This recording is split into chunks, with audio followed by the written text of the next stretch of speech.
आज हम गुरुपद रज से निर्मित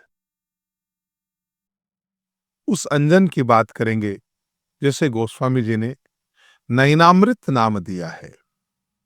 गुरुपद रज मृदु मंजुल अंजन, नयन अमीय दृग दोष विभंजन। यानी मृदु माना होता है कोमल, नयन आप जानते हैं नेत्र का नाम है, नयन अमीय।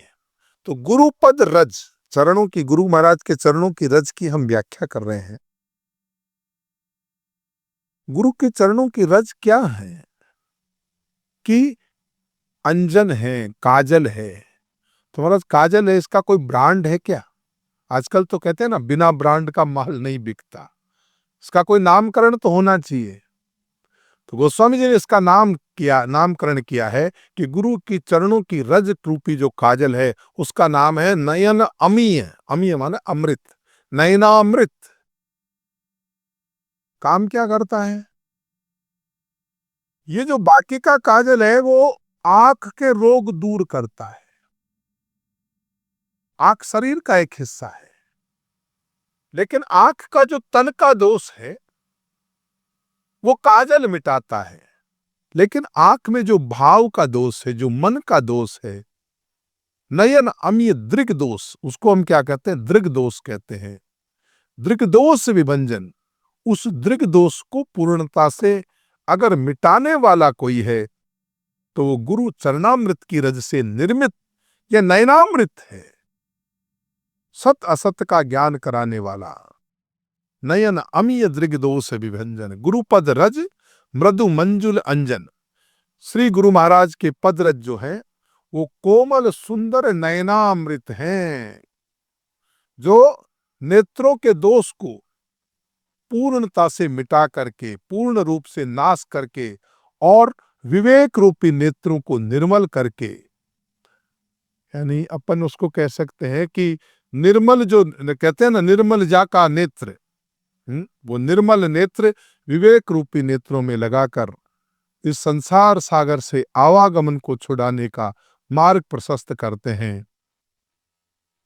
ऐसी तेहि कर विमल विलेख विलोचन, उस काजल को लगाने के बाद तेहि कर विमल विवेक विलोचन, मैं वर्णऊ रामचरित भवमोचन। गोस्वामी जी कहते हैं कि मैं अब श्रीमद् रामचरितमानस की कथा कहने जा रहा हूं, ऐसी उद्घोषणा करते हैं। पहले काजल की चर्चा की। काजल में क्या मिश्रित होता है? औषधियां मिश्रित होती है। मेरी दादी जी बनाती थी, बहुत सुंदर काजल बनाती थी। उसमें कई तरह की उसकी कई चीजें मिलाती थी, समुद्र का झाग वगैरह, और फिर तांबे के पैसे से, तांबे के परात के अंदर शुद्ध देसी घी गाय का डाल करके, तो मालूम क्या क्या डाल करके, कई औषधियां मिला करके वो आंखों में लगाते हैं। और ये जो संसारी काजल जो होता है उसका रंग क्या होता है? श्याम होता है, और जिसमें चंचलता उत्पन्न होती है।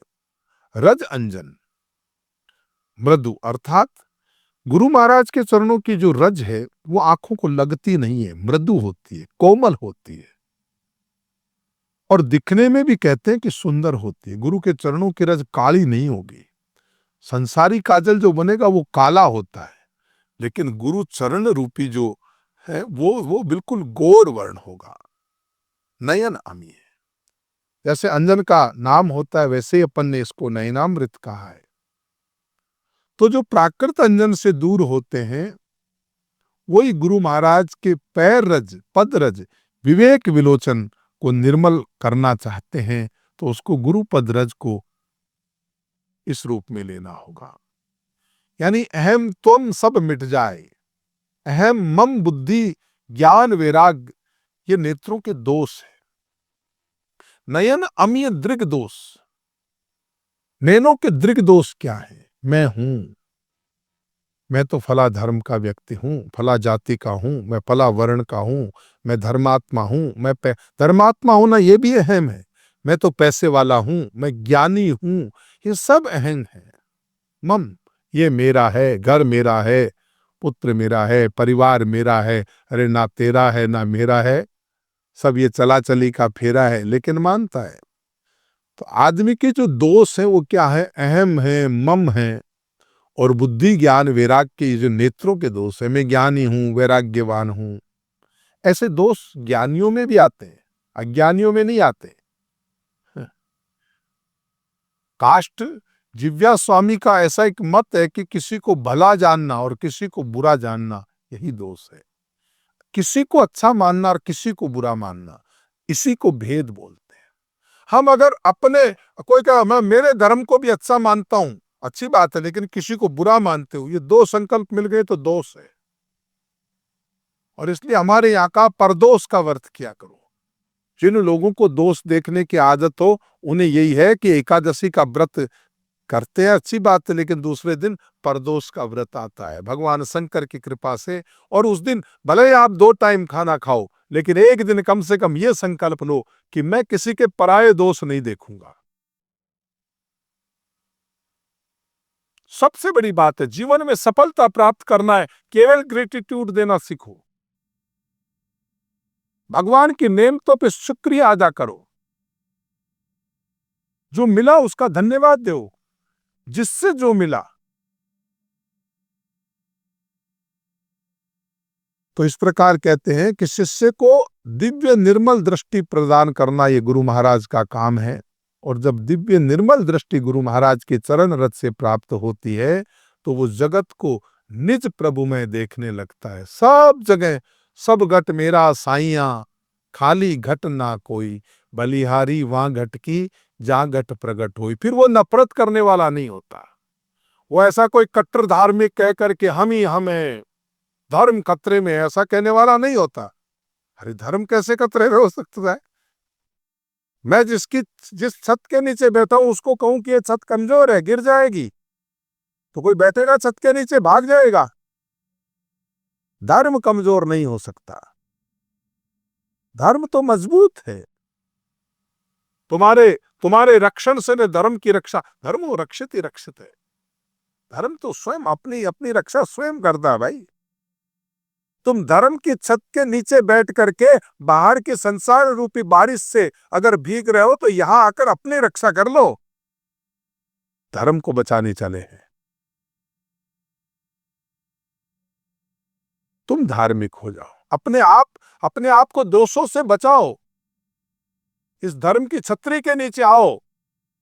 इस धर्म रूपी छतरी को खतरा नहीं है जिसकी तुम रक्षा करने वाले हो, तुम्हारे मन रूपी छतरी को खतरा है जहां जिसमें छेद है। आओ और अपने आप को बचाओ। गुरुपद रज का अंजन बनाकर उसको हृदय रूपी, हृदय वाली आग पे लगाओ भाई, तो भेद ऐसी होरी खिलावे। ज्ञान देकर गुरु कीन कृपा। जब गुरु महाराज भेद मिटाते हैं ना, तो सुंदरदास जी महाराज ने क्या कहा? एक ही कहा सुंदरदास जी महाराज ने कि मोज करी गुरुदेव, मोज करी गुरुदेव, दया कर शब्द सुनाए कयो हरि नेरो। और जो रवि के प्रकटे निशिजात सुदूर कियो, ब्रह्म भान अंधेरो। कायक वाचक मानस हूँ गुरुदेव को बंधन मेरो। सुंदरदास कर जोर कहे कि मैं दादू दयाल को हूं नित चेरो। बहुत कुछ कहना था, लेकिन हम मानस की गुरु गीता का यहीं समापन करते हैं। और कल के भाग में फिर हम संत महापुरुषों की वंदना करेंगे। वंदना के इस प्रकरण में गुरु वंदना, मानस गुरु गीता का समापन आज के इस भाग में करते हैं। ये एक दुआ समाप्त होने के बाद मानस की जो 2 चौपाइयां हैं, गुरुपद रज मृदु मंजुल अंजन से लेकर वर्ण राम चरित भवमोचन तक की, जैसी गुरु कृपा से समझ पड़ी वैसी व्याख्या करने का प्रयास किया है। आप सबका मंगल हो, सबका भला हो, आपकी जय हो। आप सुन रहे थे let's mic more than radio. Follow कीजिए हमें हमारे सोशल मीडिया प्लेटफॉर्म्स पर। It's time for news. It's time for more than radio. Presenting the first radio news app, Let's Mic.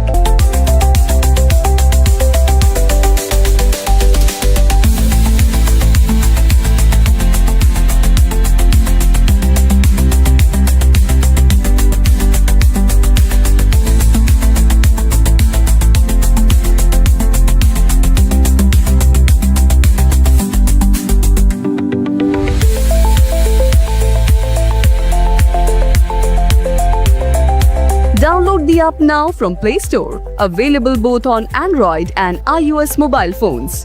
Follow us on YouTube, Instagram, Twitter, LinkedIn, Facebook, Telegram, WhatsApp, Snapchat. Let's talk, let's connect, and let's smile.